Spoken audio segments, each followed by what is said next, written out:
ఎన్టీఆర్ జిల్లా తిరువూరు మండలం లక్ష్మీపురం గ్రామ పంచాయతీ సర్పంచ్ గొల్లమందల శ్రీనివాసరావు సూచనల మేరకు గ్రామంలో ఉన్నటువంటి మంచినీటి ఓవర్ హెడ్ ట్యాంకులను శుభ్రపరిచి క్లోరినేషన్ చేశారు. అంతేకాకుండా ఇటీవల కురిసిన భారీ వర్షాలకు గ్రామంలోని పలు లోతట్టు ప్రాంతాలలో ఉన్న నీటి గుంటల్లో అయిన బాల్స్ వేయించారు. ఇక ప్రతిరోజు గ్రామంలోని పలు వీధులలో తిరుగుతూ తమ దృష్టికి వచ్చిన సమస్యను అప్పటికప్పుడు పరిష్కరించేలా కృషి చేస్తున్న సర్పంచ్కి, కార్యాలయ సిబ్బందికి పలువురు గ్రామస్తులు కృతజ్ఞతలు తెలిపారు. కానీ మధ్యలో పడింది అది దగ్గర చూసారు బాబు. కింద అయితే ఎప్పుడో పడుతున్నాను బాబు. కానీ కింద నుంచి వచ్చే బాగుండేది, పైనుంచి వస్తున్నాయి అంటే మధ్యలో ఉంది పైప్.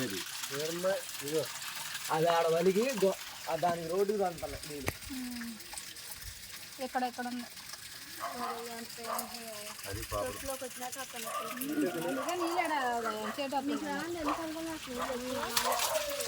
పెద్ద వరదే పోతుంది, అందుకనే పైకి లీక్ అవుతుంది మొత్తం. మరి లీక్ అయితే పైపోయింది, సరి చేయాలి.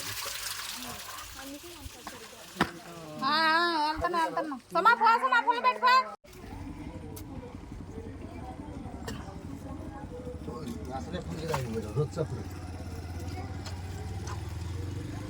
పొల్ల ఒకటి పొల్ల గట్టి పొల్ల